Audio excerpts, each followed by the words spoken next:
Cell. The cell. સજીવનો રચનાત્મક ક્રિયાત્મક એકમ. સજીવનો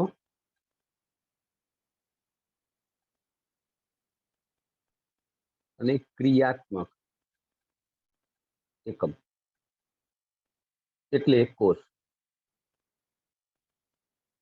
આ દુનિયામાં બધા સજીવો કોષના બનેલા હોય. આ દુનિયામાં બધા સજીવો કોષના બનેલા છે. કેટલાક એક કોષી સજીવો હોય તો કેટલાક બહુકોષી સજીવો હોય. દરેકના જીવનની શરૂઆત થાય યુગ્મનજ નામના કોષથી, અને આ હંમેશા 2n હોય. ફલિતાંડ કાં તો ઝાયગોટ જે પણ કહીએ, તો દરેકના જીવનની શરૂઆત એક જ કોષથી થાય, જેને યુગ્મનજ તરીકે ઓળખાય. પછી એની અંદર સતત કોષ વિભાજનની ક્રિયા થાય. કોષ વિભાજનના અંતે એમાં વિભેદન થાય. વિભેદનના અંતે પેશીઓ, અંગો, અંગતંત્ર બધું બનતું જાય અને ફર્સ્ટ ક્લાસ શરીર બનતું જશે. બરાબર. તો આપણે અત્યારે એ કોષ વિશે માહિતી લઈશું. કદમાં નાનો કોષ હોય ને, જેટલો નાનો કોષ એટલો એ ઝડપી હોય, એટલે કે ચયાપચયનો દર એટલો બધો વધારે હોય એનો, કે જેથી સ્ફૂર્તિ વાળો હોય. બરાબર. દર વધુ. અને જેટલો મોટો કોષ હોય એનો ચયાપચયનો દર ઓછો હોય. ચપાચપાઈ એટલે કે ચયાપચય. ચયાપચયના આધારે તો આપણા શરીરમાં બધી ક્રિયાઓ ચાલતી હોય. ચય પ્લસ અપચય, તમને ખબર છે ચયાપચયનો મતલબ. ચય પ્લસ અપચય, સંધિ છૂટી પડે એવું થાય ને. ચય ક્રિયાઓ એટલે શરીરની અંદર શક્તિ નિર્માણ કરતી હતી, અને અપચય એટલે શક્તિ વાપરતી હોય તેવી ક્રિયાઓ. બરાબર. આ ઉપરાંત કોષની ક્રિયાશીલતાનું નિયમન કોષ કેન્દ્ર કરતું હશે. કોઈ પણ સેલ હોય તો સેલમાં કોષ કેન્દ્ર હોય, અને આ કોષ કેન્દ્ર જે કોષ કહીએ આપણે, એ કોષના દરેક કાર્ય હોય, દરેક કાર્યનું નિયમન કરે.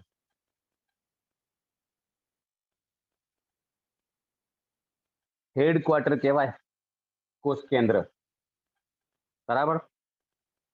તો જે કોષની અંદર કોષ કેન્દ્ર અને કોષ રસનો ગુણોત્તર વધુ હોય તે કોષની ક્રિયાશીલતા વધારે. મતલબ કે આદિકોષ કેન્દ્રીય કોષ કરતા સુકોષ કેન્દ્રીય કોષની ક્રિયાશીલતા વધારે. કેમ કે કોષ કેન્દ્ર અને કોષ રસનો ગુણોત્તર આદિકોષ કેન્દ્રીય કોષ કરતા સુકોષ કેન્દ્રીય કોષમાં વધારે હોય છે. માટે સુકોષ કેન્દ્રીય કોષ બેટર રીતે કામ કરતો હોય આદિકોષ કેન્દ્રીય કોષ કરતા. આ ઉપરાંત કોષનું ક્ષેત્રફળ અને કદ એનો ગુણોત્તર, ક્ષેત્રફળ અને કદના ગુણોત્તરના આધારે પણ કોષની ક્રિયાશીલતા નક્કી થાય. મતલબ કે ક્ષેત્રફળ મોટું હોય અને એનું કદ નાનું હોય કોષનું. બરાબર. તો શું થશે? કોષની ક્રિયાશીલતા વધી જશે. એટલે કે જેમ કે તમે જો કોરોના વાયરસ છે, તો કોરોના વાયરસ આપણી સામે તો કઈ ના કહેવાય, આમ જોવા જઈએ તો વાયરસ છે, પણ એનું કદ એટલું સૂક્ષ્મ લેવલનું છે ને કે એટલો ઝડપથી કામ કરતી રહે છે કે આપણે એને પહોંચી પણ નહીં પડતા. એક વર્ષ રસી તો બનાવી, પણ એ રસી બહુ પ્રમાણમાં, યોગ્ય પ્રમાણમાં હજુ કે એટલી બધી કારગત નહીં નીવડી. હજુ તો આપણે રસી બનાવી રહ્યા તો નવો સ્ટેન આવી ગયો, એટલે કે એને પોતાના શરીરની અંદર લક્ષણોમાં બદલાવ કરી દીધો. એટલે હવે આપણે રસીમાં પણ બદલાવ કરવો પડશે. તો જેમ જેમ કોષનું કદ નાનું ને એમ એ કોષ ભયંકર રીતે શું થતો જાય? તીવ્ર બનતો જાય. એટલે કે આ દુનિયાની અંદર વાયરસ, બેક્ટેરિયા, પ્રિયોન, આ બધા એવા કોષો છે ને, આ બધા એવા સેલ છે ને દુનિયાની અંદર આવેલા, કે જે લોકો શું કરતા હશે ખબર છે? કે ભયંકર રીતે રોગચાળો ફેલાવતા હશે. આપણે એમની ઉપર નિયંત્રણ રાખી જ નહીં શકતા. એક સજીવ પર નિયંત્રણ કરીશું ત્યારે બીજા ઉપર થઈ જશે.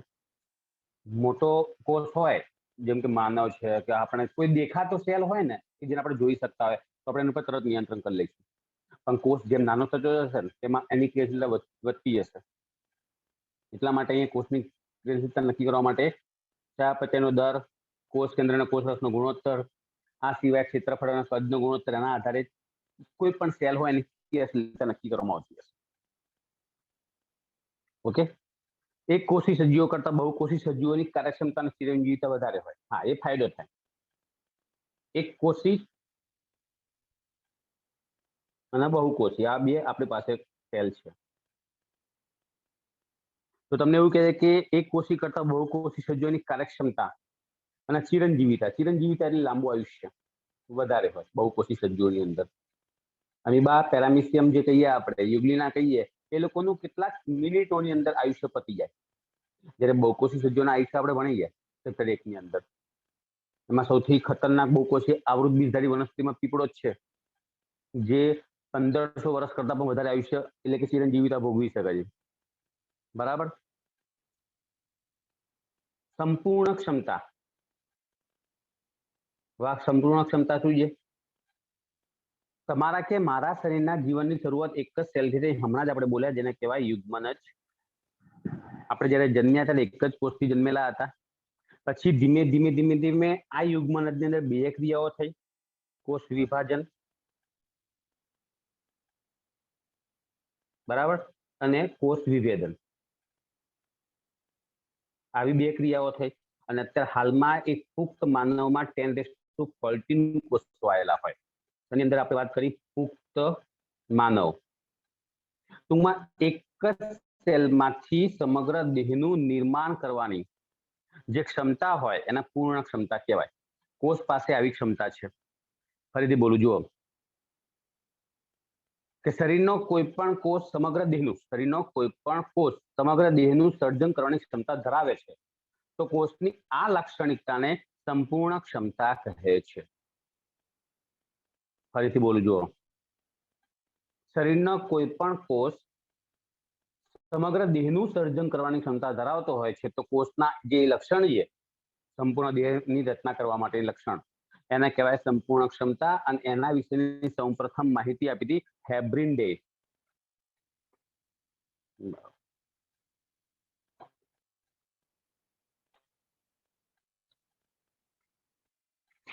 હેબ્રિન્ડે નામના વૈજ્ઞાનિકે સંપૂર્ણ ક્ષમતા વિશે માહિતી આપી હતી. આ વૈજ્ઞાનિકે આપી હતી સંપૂર્ણ ક્ષમતા. તો સંપૂર્ણ ક્ષમતાનો મતલબ ખબર પડી ગઈ છે કેટલી શું થાય. બરાબર. અને પછી એક વૈજ્ઞાનિક હતો સ્ટીવર્ડ. એને ગાજર જે કહીએ આપણે, ગાજરમાં સંપૂર્ણ ક્ષમતા તપાસેલી પ્રયોગશાળામાં. અને પ્રયોગશાળામાં ગાજર ઉગાડેલું હતું. પ્રયોગશાળાની અંદર એને શું કર્યું હતું, એક જે ગાજર આવૃત બીજધારી વનસ્પતિમાં આવે બરાબર, તેને પરાગરજ અને સ્ત્રીકેસર લીધા, અંડક લીધું અને એમાંથી ઉગાડેલું હતું ગાજર. પ્રયોગશાળાને કસનળીની અંદર એક જ સેલમાંથી સંપૂર્ણ ગાજર બનાવેલું હતું સ્ટીવર્ડે. સંપૂર્ણ ક્ષમતાનો મતલબ ખબર પડી ગઈ. બરાબર. કોષનો સૌથી મોટામાં મોટો ઘટક કયો? તો કે કોષ કેન્દ્ર. આ વાક્ય યાદ રાખજો. સૌથી મોટો ઘટક કાર્યની દ્રષ્ટિએ પણ અને કદની દ્રષ્ટિએ પણ કોષ કેન્દ્ર. અને આ સૌથી મોટો અને સૌથી નાનો ઘટક કીધો હોય તો સૂક્ષ્મ તંતુ. આ સૌથી નાના ઘટકો કોષની અંદર આવેલા. એ જ રીતે સૌથી મોટી અંગિકા કહીએ તો કણાભસૂત્ર. સૌથી મોટી અંગિકા.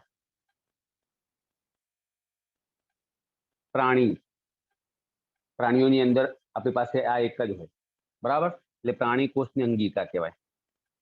અને વનસ્પતિ કોષમાં કહે તો હરિતકણ. એની પાસે કણાસૂત્ર પણ હોય પણ એના કરતા પણ આ મોટી છે બરાબર, એટલે આ વનસ્પતિ સેલ કહેવાય. એની મોટી અંગિકા છે. તો પછી એ રીતે સૌથી નાની અંગિકા કઈ આવતી હશે? તો રિબોઝોમ. કોઈ પણ હોય, વનસ્પતિ કોષ હોય કે પ્રાણી કોષ હોય, એમાં રિબોઝોમ જે આવશે એ નાની અંગિકા. ઓકે. PPLO આનું આખું નામ તમને આવડે છે? Pleuropneumonia like organisms. આ છે શું? આ તમે જે નામ બોલ્યા એ આ છે શું? સૌથી મોટો કોષ Mycoplasma. અરે સૌથી નાનો કોષ ગોડા, માઇકોપ્લાઝમા. સૌથી નાનો કોષ આદિકોષ કેન્દ્રીય કોષ છે. આદિકોષ કેન્દ્રીય કોષ કહેવાય બરાબર. અને હા, સર. વનસ્પતિ સૃષ્ટિનો જોકર કહેવાય છે. વનસ્પતિ સૃષ્ટિનો જોકર એટલા માટે છે, જોકર કેવી રીતે પોતાના આમ રૂપ બદલી કરતો હોય એમ આ પીપીએલઓ પણ પોતાના રૂપ બદલી શકતો હોય સેલ પ્રમાણેના. જે સેલમાં જાય ને એ પ્રમાણે એને એડજસ્ટ થઈ જાય ઝડપથી. સૌથી નાનામાં નાનો છે, એટલા માટે કદના આધારે પણ તને એવું કીધું છે. સર્કસમાં સૌથી નાનામાં નાનું કોણ હોય તો કે જોકર, બરાબર. નહીં આવતા અઢેડી ફૂટિયા વિચિત્ર પ્રકારના કપડા પહેરી, તો એવી રીતે તો આ પીપીએલઓ સૌથી નાનો કોષ છે, એટલા માટે પણ જોકર કહેવાય. અને આ ઝડપથી શું કરતો હશે, કોઈ પણ પ્રકારના સેલની અંદર એડજસ્ટ થઈ જાય, ગમે તે સેલમાં ઘુસાડો તરત જ એડજસ્ટ કરી નાખશે, માટે આ જોકર તરીકેનો ઓળખાણ આપેલી છે. ઓકે, હવે કેટલાક શબ્દો છે એ સમજીએ પહેલા પણ થોડુંક માહિતી લઈ લઈએ. સૌથી મોટામાં મોટો કોષ કયો?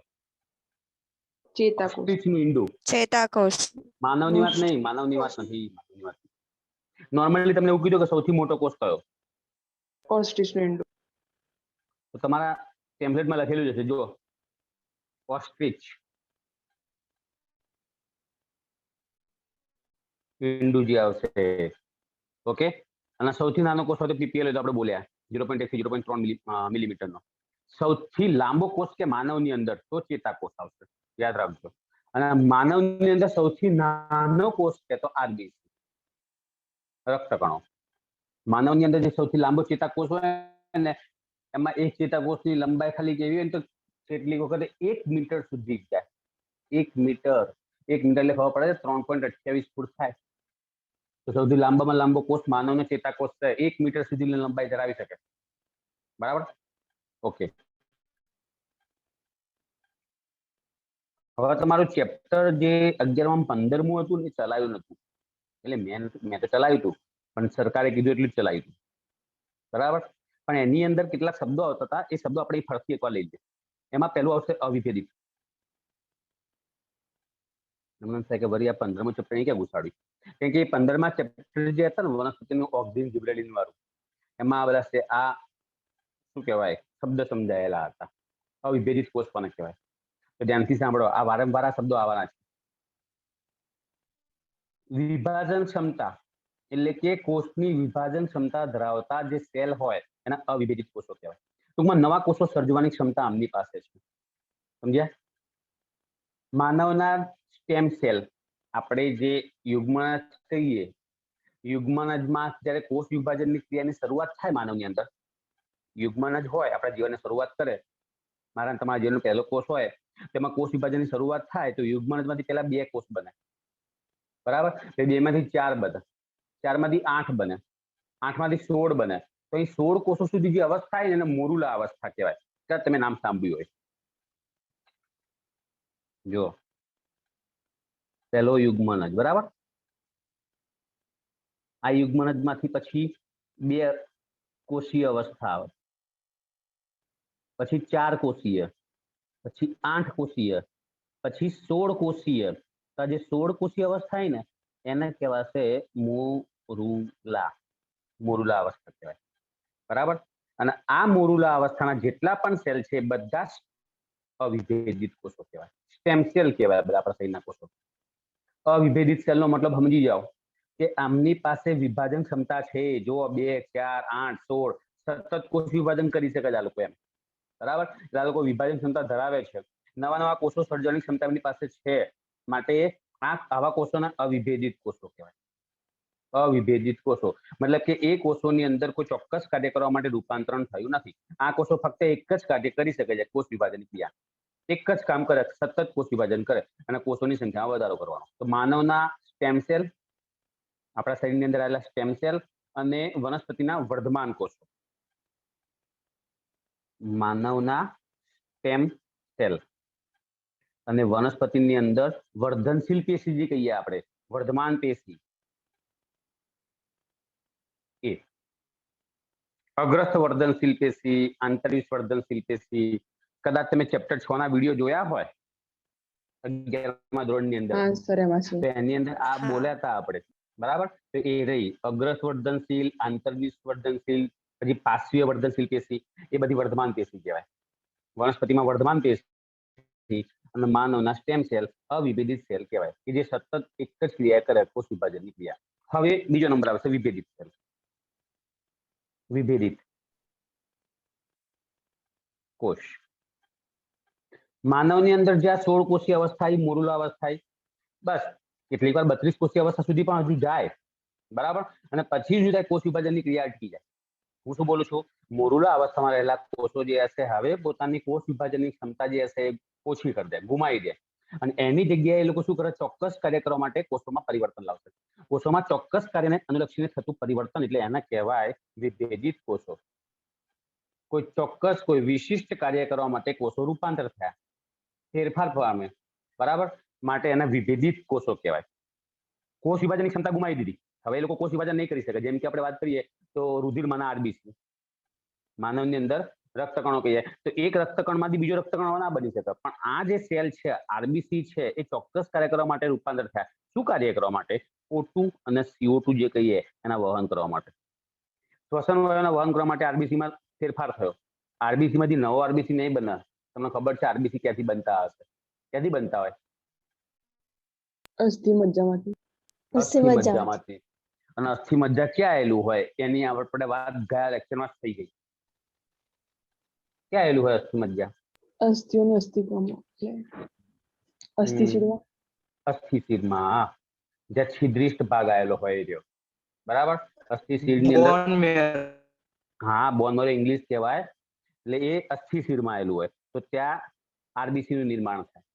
અને આરબીસી ચોક્કસ કાર્ય કરવા માટે શું થઈ ગયેલા છે? રૂપાંતરિત છે. નવો આરબીસી આમાંથી કોઈ સંજોગોમાં નહીં બને, કેમ કે એની પાસે કોષ વિભાજન ક્ષમતા છે જ નહીં. એ રીતે વનસ્પતિની અંદર દ્રઢોત્તક કાં તો મૃદુતક કાં તો સ્થૂલ કોણક, આ બધા સેલ જે આવેલા હશે એ પણ એક પ્રકારના કેવા કહેવાય? વિભેદિત સેલ કહેવાય. એ જે ચોક્કસ કાર્યો કરવાના છે. આ લોકોનું કામ તમને ખબર છે, આ બધી પીએચકે બનાવવા માટે વપરાઈ જવાના. દ્રઢોત્તકનું કામ છે રક્ષણ કરવાનું અને યાંત્રિક આધાર આપવા માટેનું. કોષોમાં નમ્યતા પૂરું પાડવાનું કામ, નમ્યતા એટલે સ્થિતિસ્થાપકતા આપવાનું કામ. આ સિવાય કોષોમાં કેટલાક ચોક્કસ પ્રકારના જેમ કે ખોરાક સંગ્રહ કરવાનો હોય, પ્રકાશ સંશ્લેષણની ક્રિયા કરવાની હોય, તેના માટે મૃદુતકીય કોષો જવાબદાર હોય, બરાબર. તો ચોક્કસ કાર્ય કરવા માટે આ કોષોમાં રૂપાંતર થયું. આ કોષો પાસે એક જ ક્ષમતા છે, એમને જે કીધા એક કામ કરી શકે પણ કોષ વિભાજનની ક્રિયા ના કરી શકે. ઓકે, હવે ત્રીજો શબ્દ આવશે નિર્વિભેદિત સેલ.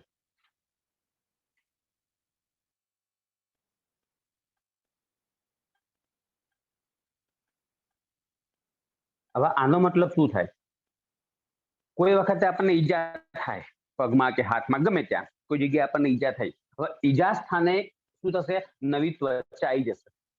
કોઈ જગ્યાએ આપણને પગમાં કે હાથમાં ઈજા થાય તો ત્યાં એ ઈજા સ્થાને ચામડી નીકળી ગઈ હશે અને રુધિર બહાર નીકળવાનું ચાલુ થઈ જશે. પણ અમુક સમય થાય ને, 1-2 દિવસ થાય, 4-5 દિવસ, અઠવાડિયું થાય, પછી ત્યાં જાય ને આપણને ખબર ના પડ્યો કે આપણને કઈ વાગી દીધું, કે ઘા રૂઝાઈ જશે. તો આ રૂઝ આવવાની જે ક્રિયા છે ને એને નિર્વિભેદિત સેલ કરી હાલતા હશે.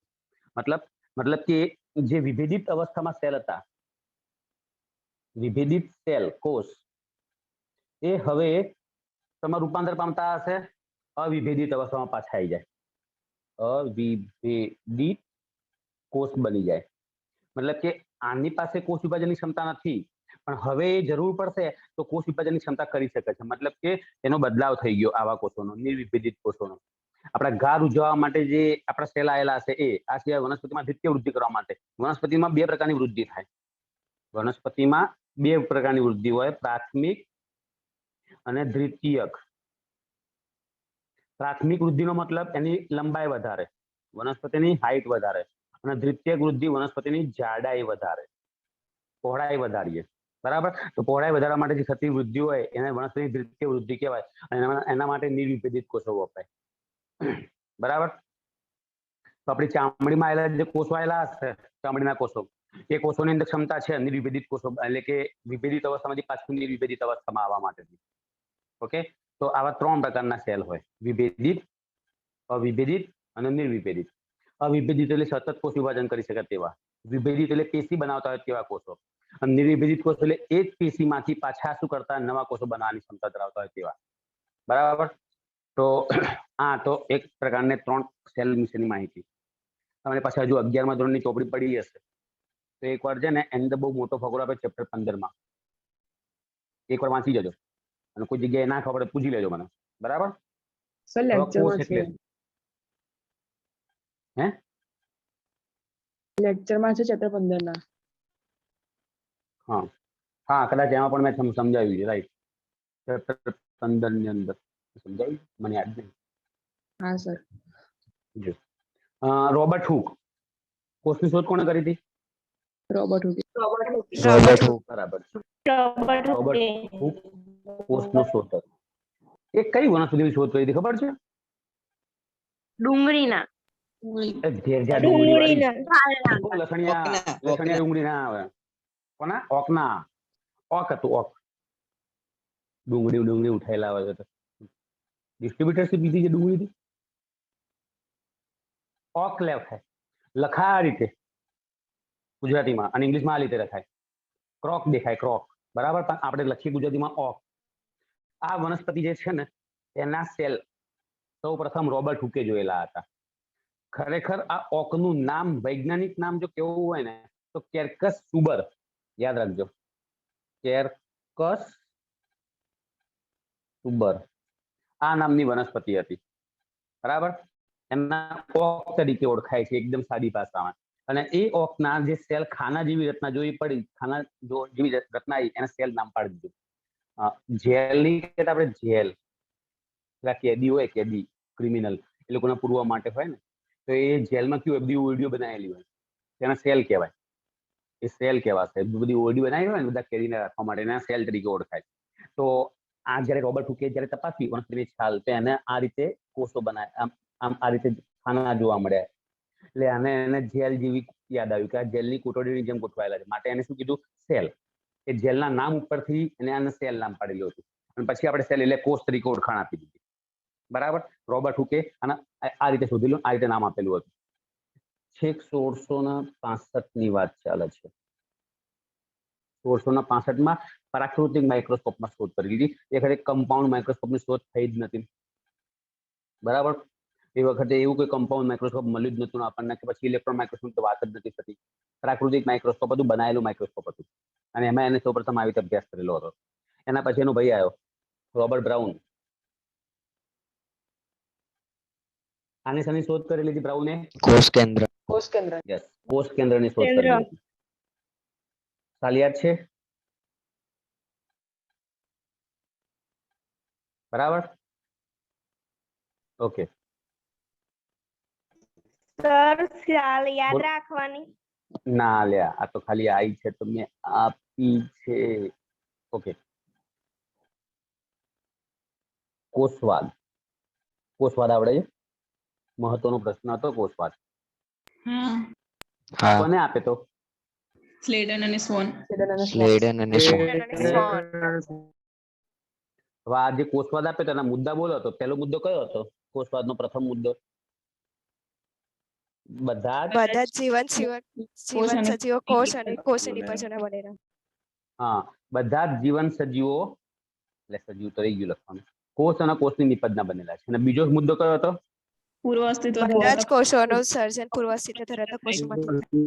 ના ના ના ના ના કોષ સજીવનો રચનાત્મક અને ક્રિયાત્મક એકમ. હા કોષ સજીવનો રચનાત્મક અને ક્રિયાત્મક એકમ વ્યાખ્યા લખવાની છે આપણે અહીંયા કોષવાદ આપનારા વૈજ્ઞાનિક સ્લેડન અને સ્વોન અમને બે જ વાક્યો કીધા હતા કે બધા જ જીવન સજીવો કોષ અને કોષની નિપજના બનેલા છે અને કોષ સજીવનો રચનાત્મક અને ક્રિયાત્મક એકમ બસ આટલું જ અમને તો કીધું પછી છેક 1855 આવીને એટલે પેલો આવ્યો તો રુડોલ્ફ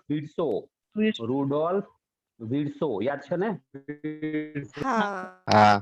હા એમને પછી પૂછ્યું હતું કે એમને પછી એક નવું વાક્ય આની અંદર એડ કર્યું હતું કે પૂર્વ અસ્તિત્વ ધરાવતા કોષો કોષ વિભાજનથી નવા કોષોનું નિર્માણ કરતા હશે બરાબર અને સૌથી છેલ્લે પછી કોષવાદનું અંતિમ સ્વરૂપ અપાયું હતું અને એ અંતિમ સ્વરૂપમાં શું હતું કે બધા જીવંત કોષો કોષ અને કોષની નિપજના બનેલા હશે બધા કોષોનો રચનાત્મક અને ક્રિયાત્મક એકમ એટલે કોષ કહેવાય અને ત્રીજો એકમ આનું લખવાનું ત્રીજું વાક્ય વિર્સોનું કે નવા કોષોનું સર્જન પૂર્વ અસ્તિત્વ ધરાવતા કોષના કોષ વિભાજનથી થાય છે તો આ તો કોષવાદ એનસીઆરટી પ્રમાણેનો બરાબર હવે આપણે આધુનિક કોષવાદ નીટનો લઈશું અત્યારે હાલમાં કોષવાદના શું મુદ્દા છે એ ભણીશું આપણે આધુનિક કોષવાદ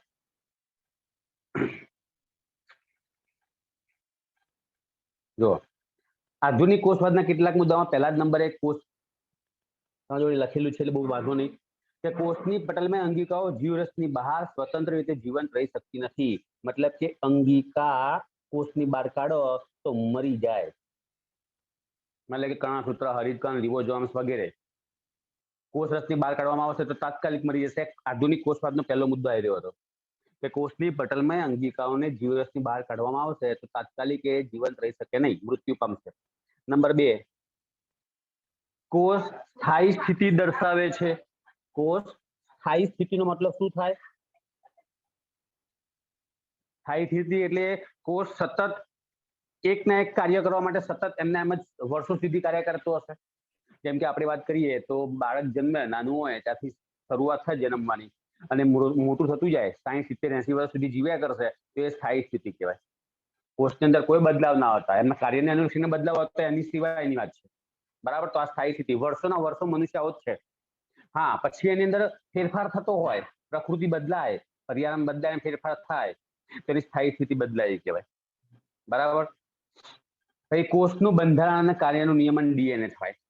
ત્રીજો મુદ્દો એવું હતું કે કોષની અંદર દરેક પ્રકારના જેટલા પણ કાર્યો થઈ રહ્યા છે એ કોષનું જે બંધારણ જોવા મળતું હશે બધું ડીએનએ આધારિત હોય છે, એટલે કે જનીન દ્રવ્ય, આનુવંશિક દ્રવ્ય છે.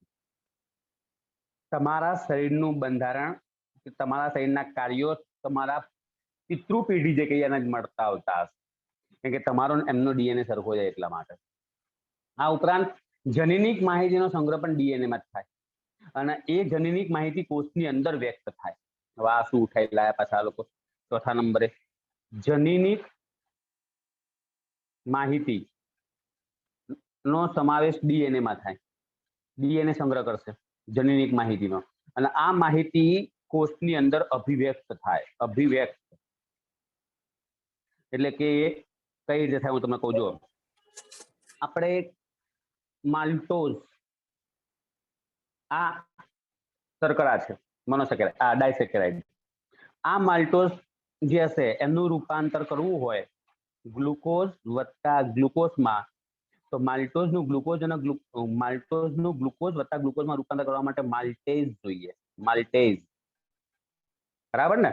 એ રીતે લેક્ટોઝ હોય અને લેક્ટોઝનું ગ્લુકોઝ વત્તા ગેલેક્ટોઝમાં રૂપાંતર કરવું હોય, લેક્ટોઝ એ પણ ડાયસેકેરાઇડ છે, એનું મોનોસેકેરાઇડમાં રૂપાંતર કરવું હોય તો લેક્ટેઝ જોઈએ. લેક્ટેઝ. પણ આ તો કોની વાત કરું છું? માનવની વાત કરું છું. તો માનવમાં આવા ઉત્સેચકો જોઈએ. માનવમાં લેક્ટેઝ, માલ્ટેઝ, સુક્રેઝ આવા ઉત્સેચકો જોઈએ સેકેરાઇડને પાચન કરવા માટે. હવે આ તો વાત કરી મેં આપણી. જો આદિકોષ કેન્દ્રી કોષની વાત કરું, આદિકોષ કેન્દ્રી કોષ, તો આદિકોષ કેન્દ્રી કોષમાં આપણે એક વાત કરીએ ઈ કોલાઈ બેક્ટેરિયા, ઇસ્ચેરિચિયા કોલાઈ. હવે ઈ કોલાઈ બેક્ટેરિયામાં પણ જો લેક્ટોઝ દાખલ કરીએ આપણે, આ પણ શર્કરા એ જ છે જે આ માનવમાં હોય. લેક્ટોઝ શર્કરા દાખલ કરીએ તો લેક્ટોઝનું રૂપાંતર આમાં પણ એ જ થાય, ગ્લુકોઝ વત્તા ગેલેક્ટોઝમાં જ. પણ અહીંયા ઉત્સેચકો બદલાઈ જાય. અહીંયા ઉત્સેચકો આવશે બીટા ગેલેક્ટોસાઇડેઝ, પરમિએઝ અને ટ્રાન્સ એસિટાઇલેઝ. 3 નામ બોલ્યો હું. લેક્ટોઝનું ગ્લુકોઝ કે ગેલેક્ટોઝમાં રૂપાંતર કરવું હોય તો બીટા ગેલેક્ટોસાઇડેઝ, પરમિએઝ અને ટ્રાન્સ એસિટાઇલેઝની જરૂર પડે. મતલબ કે ઈ કોલાઈ બેક્ટેરિયામાં 3 ઉત્સેચકો થાય ત્યારે તો મારે બેટી આ લેક્ટોઝનું પાચન કરે. જ્યારે આપણી વાત કરીએ તો લેક્ટોઝના પાચન માટે લેક્ટેઝ હોય એક જ ઉત્સેચક અને ગ્લુકોઝ વત્તા ગેલેક્ટોઝ બને. તો આ જનીનિક માહિતી છે કે લેક્ટેઝ બનશે, માલ્ટેઝ બનશે, બીટા ગેલેક્ટોસાઇડેઝ બનશે, પરમિએઝ બનશે, ટ્રાન્સ એસિટાઇલેઝ બનશે. કોણ બનશે? આ બધી જનીનિક માહિતી કહેવાય. અને એ બધી જનીનિક માહિતી શેમાં જોવા મળતી હશે? ડીએનએ માં જોવા મળતી હશે. આના ડીએનએ ની અંદર, આની પાસે પણ ડીએનએ હોય. દુનિયામાં એવો કોઈ સજીવ નહીં જેની પાસે ડીએનએ ના હોય.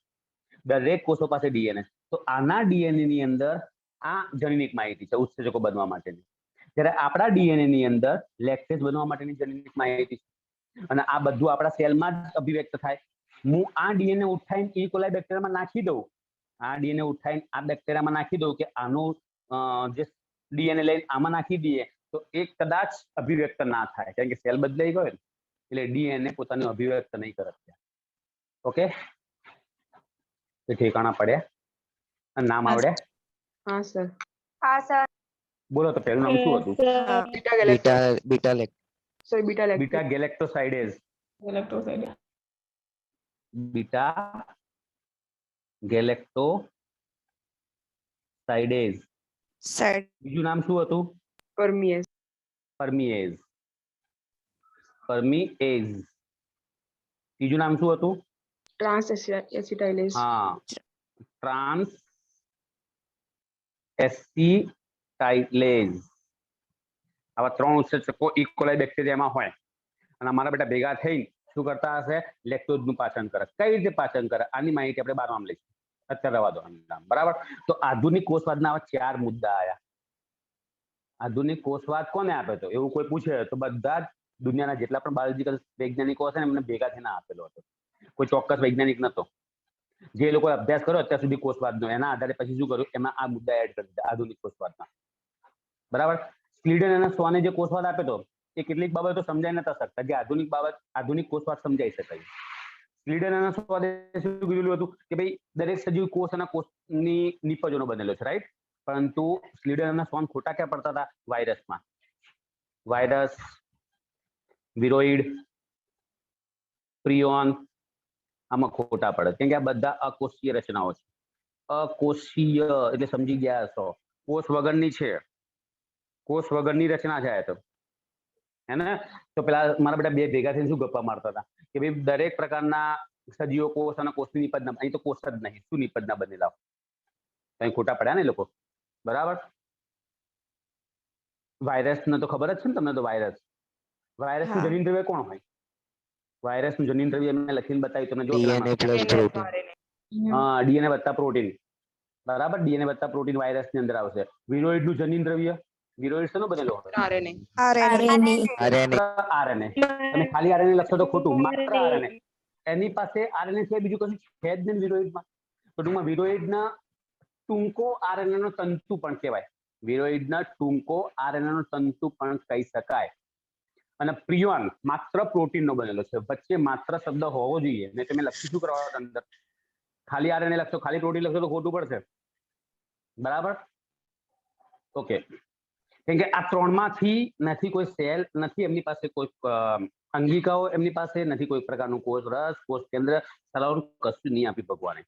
આ એક પ્રકારની અકોષીય રચનાઓ છે. માટે આ 3ને જ કોષવાદ લાગુ જ નહીં પડતો.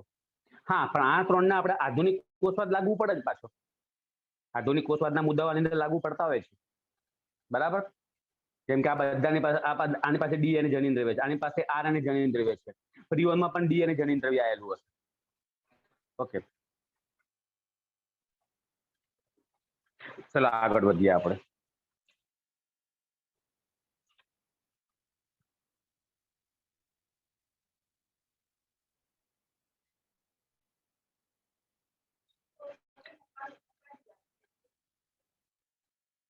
કોષ હોય તેના અંદર મુખ્ય 2 ક્રિયાઓ કરવા માટે 2 જગ્યા હોય, કોષ કેન્દ્ર અને કોષ રસ. બરાબર. કોષનો મોટો ભાગ શેનો બનેલો હશે? તો કે કોષ રસનો બનેલો.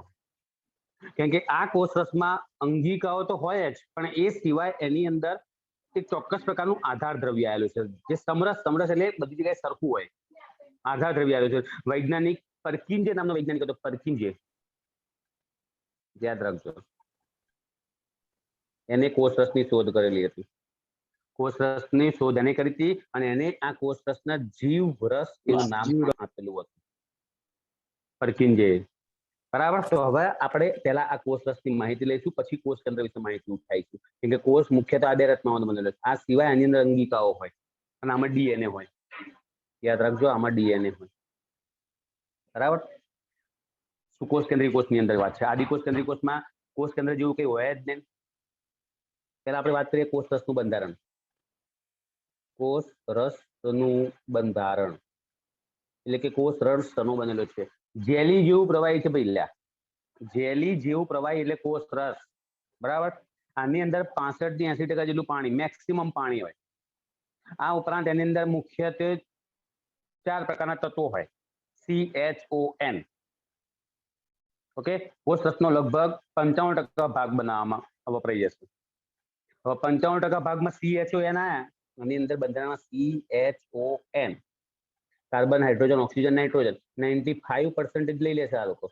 તો બાકીના 5% વિસ્તારની અંદર આમાં શું જોવા મળતું હશે? કેલ્શિયમ, પોટેશિયમ, સલ્ફર, આ છે બીજા કેટલાક 30 થી પણ વધારે તત્વો આની અંદર વપરાતા હશે આપણા શરીરની અંદર. તો કોષ રસના બંધારણની અંદર વાત કરી હોય તો તમને કીધું કે ભાઈ 80% જેટલું પાણી ગણીએ આપણે, તો બાકીના 20% ની અંદર ખનિજ દ્રવ્યો આવેલા છે. બરાબર. અને એમાં એ 20% દ્રવ્યોમાં મેક્સિમમ કયા ખનિજો જોવા મળતા હશે, એટલે કે આખો કોષ આનો બનેલો છે એમ કહી શકાય. કાર્બન, હાઇડ્રોજન, ઓક્સિજન, નાઇટ્રોજનનો, CHON નો બનેલો છે. આ સિવાય કેટલાક કોષની અંદર રેફાઇડના સ્ફટિક પણ હોય. રેફાઇડ એટલે શું? તો કેલ્શિયમ ઓક્ઝેલેટના સોયાકાર સ્ફટિકો છે.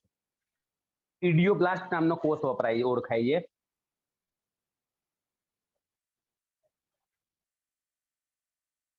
આની અંદર કેલ્શિયમ ઓક્ઝેલેટના સ્ફટિકો આવેલા હોય છે, સોયાકાર સ્ફટિકો. બરાબર. પછી એક તમને છે ને આપણે આપી લઈએ કે ભાઈ કોષ હોય તો કોષમાં આપણે હમણાં જ કીધું કે જીવંત દ્રવ્યો હોય, જીવંત દ્રવ્યો, નિર્જીવ દ્રવ્યો. જીવન દ્રવ્યોમાં પ્રોટોપ્લાઝમા એટલે કે જીવરસ કીધેલું છે, કોષરસ જે કહીએ, અને ડિટોપ્લાઝમા એટલે નિર્જીવ કોષો. અને આ જીવન દ્રવ્ય જીવરસ કહીએ તો જીવરસના પાછા એ જીવરસની અંદર બે ભાગ આવે, કોષરસ અને કોષ કેન્દ્ર. એટલે કે જીવન દ્રવ્યની અંદર બે ભાગ આવે, કોષરસ અને કોષ કેન્દ્ર. કોષ કેન્દ્ર જે હશે એમાં હમણાં જ આપણે વાત થઈ ડીએનએ આવેલો હશે, ન્યુક્લિયસ તરીકે ઓળખાય, અને આને સાયટોપ્લાઝમા કહેવાય. સાયટોપ્લાઝમા એટલે કોષરસ. અને કોષરસમાં બે કોષરસનો બનેલો હોય તો એક તો આધારક દ્રવ્યનો અને અંગિકાઓનો. ટ્રોફોપ્લાઝમાનો બનેલો હશે કોષ, એને પોતાનું આધારક દ્રવ્ય આવેલું હોય. એ આધારક દ્રવ્યની વાત કરીએ એટલે 80% પાણી અને પેલા 20% અંદર ખનિજ દ્રવ્યનું બનેલું આવેલું આધારક દ્રવ્ય. આ ઉપરાંત એમાં અંગિકાઓ પણ હોય. અંગિકાઓ એટલે બધી તમને ખબર જ છે, અંતકોષ, રસધાર, રિબોઝોમ, લાઇસોઝોમ વગેરે વગેરે. જ્યારે નિર્જીવ દ્રવ્યો કોષના કેવા હોય તેની કોષ દિવાલ છે, રસધારની કહીએ. ખોરાક સંગ્રહ કરતી કણિકાઓ, ખોરાકનો સંગ્રહ કરતી કણિકા એટલે સ્ટાર્ચ હોય તો સ્ટાર્ચનો સંગ્રહ કરતી કણિકા હોય, એનું નામ આવડે છે? પ્રોટીનનો સંગ્રહ કરતી કણિકાનું નામ તમે ચેપ્ટર 8 વાંચ્યું નહીં NCERT નું? એમાં આવ્યું નહીં? મકાઈ કહીએ, મકાઈ નામ તમે સાંભળ્યું છે? મકાઈ, મકાઈમાં સૌથી બહારનું સ્તર જ્યાં સમિતાયા સ્તર કહીએ આપણે, સમિતાયા, કદાચ તમે નામ સાંભળ્યું આવું? હા સર, ચેપ્ટર 5 માં. હા, તો એ સમિતાયા સ્તર પ્રોટીનનો સંગ્રહ કરે. તેલીબિયા હોય તો તેલનો સંગ્રહ કરે. એવી રીતે ચરબીની કણિકાઓ હોય જે ચરબીનો સંગ્રહ કરતી હોય. ઇન્યુલિન છે અંદર, ધ્યાનથી જો, ઇન્યુલિન, ઇન્સ્યુલિન કઈ ના આવતા. ઇન્યુલિન એ પ્રકારનો પોલિસેકેરાઇડ છે જેની માહિતી આપણે ચેપ્ટર 9 માં લઈશું. બરાબર. તો બધા ખોરાકનો સંગ્રહ કરતી કણિકાઓ છે. આ સિવાય કેટલાક ઉત્સર્ગ દ્રવ્યો વનસ્પતિમાં હોય, રેનિન, કાં તો રેઝિન, કાં તો ટેનિન, કાં તો આલ્કલોઇડ પ્રકારના દ્રવ્યો. આ બધા ઉત્સર્ગ દ્રવ્યો જોવા મળશે જે આપણે ગુંદર કે બધું કહીએ ને, કે જે વનસ્પતિના થડ ઉપર જોવા મળતા હશે, એના થડ ઉપર જામી જાય. પછી આપણે એનો ઉપયોગ કરીએ વ્યાપારિક ધોરણે, કાં તો ભાઈ ખાવા તરીકે, કોઈ પણ રીતે. તો વનસ્પતિનો કોષ હોય કે પછી સામાન્ય રીતે પ્રાણી કોષ હોય, કોઈ પણ કોષ હોય તેમાં બે પ્રકારના દ્રવ્યો હોય, જીવન અને નિર્જીવ. જીવન દ્રવ્યોની અંદર બે ભાગ આવે, કોષરસ, કોષ કેન્દ્ર. કોષરસ શેનું બનેલું હોય તો આધારક દ્રવ્યોનું બનેલું હોય પ્લસ અંગિકાઓનું બનેલું હોય. આધારક દ્રવ્ય શેનું બનેલું હશે? પાણી વત્તા ખનિજ તત્વોનું, જેલી જેવો પદાર્થ. નિર્જીવમાં કોણ આવતું હશે? જો વનસ્પતિ કોષ હોય તો કોષ દિવાલ, પ્રાણી કોષમાં એવું કોઈ હોય નહીં. રસધાન્યો, ખોરાકનો સંગ્રહ કરતી કણિકાઓ, ઉત્સર્ગ દ્રવ્યો વગેરે વગેરે નિર્જીવમાં આવે. બરાબર. એ કોષરસના ભૌતિક ગુણધર્મો અને રાસાયણિક ગુણધર્મો મેં તમને અંદર લખીને બતાવેલા. જો તો ભૌતિક ગુણધર્મો વાંચો, પહેલો વાંચો. પહેલો ભૌતિક ગુણધર્મ કયો છે? ટેમ્પલેટ નહીં લઈને બેઠા? લઈને બેઠા છે. વાંચો, કોઈ બી એક વાંચો. અર્ધ પ્રવાહી, અર્ધપ્રવાહી કે અર્ધઘન રંગહીન અને અર્ધપારદર્શક છે. થોડી વાત કરી, કોષરસની વાત કરી. તે અર્ધપ્રવાહી, અર્ધઘન કે રંગહીન અને અર્ધપારદર્શક પ્રવાહી. જેલી કીધું હતું ને આપણે, જેલી પ્રવાહી પણ ના હોય અને ઘન પણ ના હોય, તેના જેવું છે. અર્ધપારદર્શક, સંપૂર્ણ પારદર્શક નહીં, ઝાંખું ઝાંખું દેખાય આપણને. અને એમાં કેટલાક દ્રવ્યો આવેલા હશે જે કલીલ સ્વરૂપે જોવા મળતા હશે. બરાબર. સંજોગો અનુસાર તેનું પ્રવાહી કે ઘટ સ્વરૂપમાં રૂપાંતર થાય. કોનું? કલીલ દ્રવ્યોનું. જેવા સંજોગો ઉત્પન્ન થાય સેલની અંદર એ પ્રમાણે કાં તો પ્રવાહી બની જાય કાં તો ઘટ બની જાય. ઉદાહરણ તરીકે એનું બેસ્ટ નામ છે હાઇબ્રિનોજન. હાઇબ્રિનોજન આ નામ સાંભળ્યું છે? હા સર. શું કરે હાઇબ્રિનોજન દ્રવ્ય? કારક છે, પેલું લોહી ગંઠાવા કારક છે ને. હા, લોહી ગંઠાવા માટે, લોહી ગંઠાવા માટે હોય. તો હાઇબ્રિનોજન આપણા કોષની અંદર કેવા સ્વરૂપે હોય? પ્રવાહી, આ સ્વરૂપે હોય. પણ જરૂર પડે તો આ છે ને ઘન સ્વરૂપમાં પણ રૂપાંતર થઈ જાય. બરાબર? તો કોષમાં જેટલા પણ દ્રવ્યો આવેલા છે ને બસ આવા જ હોય. કોષ રસમાં જેટલા પણ દ્રવ્યો હોય ને જરૂર પડે તો એ રીતે એમાં ફેરફાર કરી શકતા હશે આ લોકો. તો કોષ રસનો પહેલો ભૌતિક ગુણધર્મ હતો. આ સિવાય કોષ રસ કેવો? તો સ્થિતિસ્થાપક. જેલી જોઈ છે ને બધાએ, તો જેલી કેવી આમ હલતી હોય, આમ લાંબી જેલી હોય તો સ્થિતિસ્થાપક હોય. દ્રઢતા જોવા મળે. દ્રઢતા એટલે તમે આમ વાળો તો વળી જાય, તૂટી ના જાય. દ્રઢતા કહેવાય. ચિકાસનો ગુણધર્મ હોય, ચીકણું હોય. બરાબર? ચીકણું એટલા માટે હોય કેમ કે અંગિકાઓ સરળતાથી કાર્ય કરી શકે. સામાન્ય રીતે પ્રાણી કોષ જે હશે એનો કોષ રસ વનસ્પતિ કોષના કોષ રસ કરતા વધુ ચીકણો જોવા મળતો હશે. કોષ રસ એક કલીલ સ્વરૂપ છે. કલીલ એટલે દૂધ જેવું. બરાબર? કોષ રસના આધાર દ્રવ્યનું હલનચલન થતું આપણે કેટલીક વનસ્પતિના કોષમાં નિહાળી શકાય. કોષ રસ તમારે જોવો હોય હલનચલન કરતો હોય તો હાઇડ્રીના અને જલ સરફોલિયા નામ છે વનસ્પતિનું, પાણીમાં ઉગતી વનસ્પતિ છે. એના પાન લેવાના, સ્લાઇડ ઉપર મૂકવાના, એનો આડો છેદ લઈને સ્લાઇડ ઉપર મૂકવાના અને સૂક્ષ્મદર્શક યંત્રમાં જોઈએ તો કોષ રસ એના કોષોમાં ગોળ ગોળ ફરતો દેખાય. પણ છેદ લેવાનો હો, પાનને સીધા અંદર મૂકી નહીં લેવાના. બરાબર? તો સૌ પ્રથમ આવું હલનચલન રોબર્ટ બ્રાઉને નિહાળ્યું. આ સિવાય પ્રાણી કોષની અંદર કોષ રસનું હલનચલન કરવું હોય તો અમીબા કે પેરામીશિયમ. પેરામીશિયમ જેવા સજીવોની અંદર કોષ રસ હલતો દેખાય, જીવરસ હલતો દેખાય. અમીબા હોય, આ અમીબા છે તો આ ખોટા પગ બનાવે. હવે એને આ દિશામાં જવું હોય તો એ પોતાનો બધો જીવરસ છે ને આ બાજુ ધક્કો મારશે એટલે એ બાજુ ખોટા પગનું નિર્માણ થયા છે. જો એનો આકાર બદલાઈ ગયો કેમ કે જીવરસ જે દિશામાં જાય એ દિશામાં ખોટા પગ બને. તો જીવરસની આ ગતિશીલતા કહેવાય. માનવની અંદર આપણે વાત કરીએ તો WBC મેક્રોફેજ, તમે નામ સાંભળ્યું, ભક્ષક કોષો કહેવાય. એના જીવરસની અંદર પણ અમીબા જેવા જ હોય. એનો આકાર પણ અમીબા જેવો જ હોય મેક્રોફેજનો. માસ્ટ કોષોનો, માસ્ટ સેલ કહીએ આપણે, એ આપણે ભણી ગયા પેલાની અંદર. બરાબર? એ WBC કહેવાય. અને પોતાના જીવરસનું હલનચલન કરાવી શકતા હશે. ઓકે. અને આવું જીવરસનું હલનચલન સૌપ્રથમ કયા વૈજ્ઞાનિકે નિહાળેલું હતું? રોબર્ટ બ્રાઉને. Robert Brown. ઓકે. હવે એના રાસાયણિક ગુણધર્મો વાંચો કે કોષની જૈવિક શક્તિ અને અજૈવિક ક્રિયાઓ માટેનું કેન્દ્ર કહી શકાય. આપણા શરીરની અંદર થતી તમામ પ્રકારની જૈવિક ક્રિયાઓ, તો આપણા શરીરમાં થતી તમામ પ્રકારની જૈવિક ક્રિયાઓ માટેનું કેન્દ્ર, મતલબ કે પાચનની ક્રિયા, શ્વસનની ક્રિયા, બરાબર, એના માટેનું કેન્દ્ર એટલે કોષ રસ. આપણે શ્વસનની ક્રિયા કરી તો વાતાવરણમાંથી O2 CO2 ની જે લેવડ દેવડ થાય છે તો વાતાવરણમાંથી જે ઓક્સિજન લીધો એ પહેલા સીધો કોષ રસના પ્રવાહીમાં જ ઓગળી જાય અને ત્યાંથી પછી શું થતું હશે? આરબીસીમાં આવતો હશે અને ત્યાંથી પછી કોષના કોષ રસમાં જતો હશે. તે રીતે લેવડ દેવડ થાય.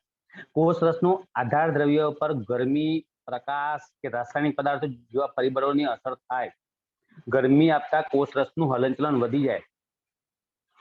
પ્રકાશની ગેરહાજરીમાં કોષ રસનું હલનચલન ઓછું થઈ જાય, ક્રિયાશીલતા ઓછી થઈ જાય. બરાબર? એટલે કોષ રસ જે હશે ગરમી, પ્રકાશ કે બીજા અન્ય કેટલાક રાસાયણિક પદાર્થો, જેમ કે દવાઓ કહીએ આપણે રાસાયણિક પદાર્થો, એટલે એની હાજરીમાં કોષ રસ ઉત્તેજના દર્શાવે. એટલે કે કાં તો શું કરતું હશે? ઝડપી ક્રિયાઓ કરશે, કાં તો પછી એની ક્રિયાઓ ધીમી પાડી દેતું હશે. કોષ રસનું આધાર દ્રવ્ય સંકોચાઈને કામ થતું હોય. બરાબર? એટલે એમાં આવેગશીલતાનો ગુણધર્મ જોવા મળતો હોય. આવેગશીલતા એટલે કાં તો કાર્ય વધે કાં તો કાર્ય ઘટે. ડિસ્ટર્બન્સ થઈ રહ્યું છે? કઈ અવાજ આવી રહ્યો છે એક્સ્ટ્રા બીજો કોઈ વધારાનો? ના સર. કારણ કે અહીંયા અમારા ઘરની અંદર અત્યારે બધા ઘઉં આવે છે ને તો ઘઉં આવી ગયા છે બધા. અમારા બધા અવાજ કરી મૂકી દીધો છે. બધાને ખબર છે ઘઉંની સિઝન આવી, કોઈ બાજરી નહીં પડતું અત્યારે. સાંભળો, કોષના આધાર દ્રવ્યની અંદર વાહકતાનો પણ ગુણધર્મ હોય. એટલે કોઈ પણ વસ્તુનું વહન કરવા માટે કોષ પાસે એક ક્ષમતા હોય. પછી એ વહન કરવા માટે શ્વસન વાયુ પણ હોય, પોષક પદાર્થો હોય, ઉત્સર્ગ પદાર્થો હોય, ગમે તે હોય, એ દરેક પ્રકારના પદાર્થનું વહન કરી શકે. બરાબર? અને સામાન્ય 4 કક્ષાના કોષો આપેલા છે. તમારા જોડે પેમ્ફલેટ નથી, બરાબર, એટલે હું તમને બતાવી નહીં શકતો, પણ તમારા પાસે છે ને, તમે એમાં જોજો. મારા પાસે ખાલી ડિજિટલ કોપી જ છે, સોફ્ટ કોપી જ છે, એમ હાર્ડ કોપી નહીં મારા જોડે. આ મારા કોમ્પ્યુટરમાં પડી છે હાર્ડ કોપી, એટલા માટે. કોષોને સામાન્ય 4 કક્ષામાં વહેંચેલા છે. કયા 4 કક્ષા છે? વાંચો તો. પહેલો કયો હતો? એકેરિયોટિક કોષ. એકેરિયોટિક કોષ. એકેરિયોટિક કોષ એટલે કોષ કેન્દ્રનો અભાવ હોય તેવો કોષ. એકેરિયોટિક કોષ એટલે કોષ કેન્દ્રનો અભાવ હોય તેવો કોષ. ઉદાહરણ આપો તો કયા કોષો છે? અકેરિયોટિક કોષમાં કોણ આવે? નહીં આવડતું? અકેરોટિક કોષના સેલના ઉદાહરણ ના રક્તકણ પાડતો તો હું આગળ બોલું. રક્તકણો, હા રક્તકણો આવે. એ સિવાય બીજું કોઈ? વાયરસ, વાયરસ, વિરોઇડ, પ્રિયોન, આ પ્રિયોન, બધામાં કોષ કેન્દ્રનો અભાવ હોય ને, બરાબર? તો હા, આ સર. બધા અકેરોટિક કોષ કહેવાય. આ બધા જ કેવા કહેવાય? અકેરોટિક કોષો કહેવાય. પછી વનસ્પતિની વાત કરીએ તો જલવાહિનીકી, એટલે કે જલવાહિની, જલવાહિનીકી વગેરેમાં પણ કોષ કેન્દ્રનો અભાવ હોય. પછી વનસ્પતિમાં જ આપણે, તમે નામ સાંભળ્યું છે, ચાલની નલિકા અને સાથી કોષ, આવું નામ સાંભળ્યું છે ને? હા, હા તો આ પેશીના ઘટકો કહેવાય ને. કે ચાલની નલિકા જે કહીએ ને આપણે, એમાં પણ કોષ કેન્દ્રનો અભાવ હોય. બરાબર? ઓકે, તો બધા અકેરોટિક કોષ સમજી ગયા કેવો કોને કહેવાય. તે બીજો કોષ કયો છે? પ્રોકેરિયોટિક કોષ. કેરોટિક, એટલે એ તમને ખબર પડી ગઈ, અંદર લખ્યું છે મેં, આદિકોષ કેન્દ્રિક કોષ છે. બરાબર? કે જેમાં કોષ કેન્દ્ર પટલ અને કોષ કેન્દ્રિકા કે પટલ में અંગિકાઓનો અભાવ. ટૂંકમાં કોષ કેન્દ્ર હોય પણ કોષ કેન્દ્ર પટલ ના હોય, અંગિકાઓ ના હોય. અંગિકાઓ એટલે કેવી? હરિતકણ, કણાભસૂત્ર, તારા કેન્દ્ર, આવી અંગિકાઓ ના હોય એની પાસે. બરાબર? અને એમાં જે ડીએનએ હોય ને એને કહેવાતું હશે જીનોફેર અથવા તો ન્યુક્લિયોઇડ. ન્યુક્લિયોઇડ કહેવાય. મારો હું તમને કહું કઈ રીતે. ઈ કોલાઈ બેક્ટેરિયા આવા હોય. ઈ કોલાઈ, ઇસેરિયા કોલાઈ આવા છે. ઈ કોલાઈ બેક્ટેરિયા. બરાબર? હવે આ આદિકોષ કેન્દ્રિક કોષ છે. હા, આદિકોષ કેન્દ્રિક કોષ છે. તો આની અંદર ન્યુક્લિયોઇડ આવું આવેલું હોય. આ એનું ન્યુક્લિયોઇડ છે. આવું હોય ન્યુક્લિયોઇડ. બરાબર? અને બાજુમાં એક બીજું ડીએનએ હોય, એની પાસે બે ડીએનએ હોય. આવું જે ન્યુક્લિયોઇડ આવે ને, ખરબચલું આમ અનિયમિત આકારનું, તેનું જનીન દ્રવ્ય કહેવાય ન્યુક્લિયોઇડ. અને આને પ્લાઝમિડ કહેવાય. પ્લાઝમિડ. બરાબર? એની પાસે બે ડીએનએ હોય. એક પ્લાઝમિડ પ્રકારનું ડીએનએ હોય અને એનું આનુવંશિક દ્રવ્ય કે જેના આપણે હમણાં જ બોલ્યા ન્યુક્લિયોઇડ. એવા બે ડીએનએ એની પાસે હોય. ઇકોલાઈમાં, આદિકોષ કેન્દ્રિક કોષોમાં બે ડીએનએ હોય. આની માહિતી હું તમને પછી આપીશ, પ્લાઝમિડની. અત્યારે નહીં, કેમ કે પાછળ આવે છે પ્લાઝમિડ, ત્યારે વાત કરીશું. બરાબર? ત્રીજા નંબરનો કોષ કયો છે? મેસોકરિયોટિક, મેસોકેરિયોટિક સેલ. એટલે એનો મતલબ તમને લખી જો, સુકોષ કેન્દ્રિય સેલ છે પણ એમાં ડીએનએ માં હિસ્ટોન પ્રોટીન ના હોય. ડીએનએ માં હિસ્ટોન પ્રોટીનનો અભાવ હોય. જો આપણા શરીરની અંદર ડીએનએ આવેલું હોય ને, સુકોષ કેન્દ્રિક કોષ આપણો કહેવાય. તો આપણા શરીરમાં ડીએનએ હોય વત્તા હિસ્ટોન પ્રોટીન આવશે. આ બે ભેગા થાય ને ત્યારે જ આપણા શરીરની અંદર આનુવંશિક દ્રવ્ય બન્યો કહેવાય. કેટલાક સજીવોની અંદર સુકોષ કેન્દ્રમાં ડીએનએ હોય પણ હિસ્ટોન પ્રોટીન ના હોય, હિસ્ટોન પ્રોટીનનો અભાવ હોય, તેના મેસોકેરિયોટિક સેલ કહેવાય. અને જેની અંદર ડીએનએ પણ હોય, હિસ્ટોન પ્રોટીન પણ આવેલું હશે, કોષ કેન્દ્રિકા પણ હોય, કોષ કેન્દ્ર પણ હોય, પટલમાં અંગિકાઓ પણ, બધું જ હોય, તેને કહેવાય યુકેરિયોટિક સેલ, મતલબ કે સુકોષ કેન્દ્રિય કોષો. અને આ હિસ્ટોન પ્રોટીન ના ડીએનએ કઈ રીતે બનતા હશે એની માહિતી આપણે પાછળ લેવાના છીએ. બરાબર? હા, ધોરણ 12 ની અંદર જ ચેપ્ટર નંબર 6, પ્રકરણ 6 એનસીઆરટી જે છે ને એમાં આ બધી માહિતી આપેલી છે. એમાં આપણે સવિસ્તાર ભણવાના છે કે ડીએનએ શું છે અને હિસ્ટોન પ્રોટીન શું છે. એટલે તો ખાલી યાદ રાખો કે ભાઈ મેસોકેરિયોટિક સેલ હોય એ છે સુકોષ કેન્દ્રિય, એટલે કે કોષ કેન્દ્ર છે, કોષ કેન્દ્રિકાઓ છે, કોષ કેન્દ્ર પટલ છે, ડીએનએ છે, પણ ફક્ત હિસ્ટોન પ્રોટીન નથી એની પાસે. બરાબર? મેસોકેરિયોટિક સેલ ની અંદર. અને યુકેરિયોટિક સેલ ની અંદર બધું આવેલું હોય. ઓકે, તો આ થયા ભૌતિક અને રાસાયણિક ગુણધર્મો. એકવાર શાંતિથી વાંચી લેવાનું, ખબર પડી જાય એવું છે. બરાબર? હવે આદિ કોષ કેન્દ્રિત કોષ વિશે માહિતી લઈશું આપણે. બોલો, કોઈનો કોઈ પ્રશ્ન હોય તો પૂછી લો પહેલા. 4:54 થવા આવી છે. ઓહો, 31 જણા જ આવ્યા છે ને? મારા ખાસા લોકો નહીં આવ્યા. મતલબ કે આ મારે રેકોર્ડિંગ બંધ કરી દેવું પડશે મૂકવા માટે. રેકોર્ડિંગ નહીં મૂકીએ એટલે આવશે બધા, એવું લાગી રહ્યું છે. કે રેકોર્ડિંગ મૂકીએ છે ને માટે નહીં આવતા, કે રેકોર્ડિંગ આવવાનું જ છે ને, હે ને? એવું જ નહીં કરતા ને? ના, ના સર. ના સર, પણ નેટે હોવું જોઈએ ને એટલું તો.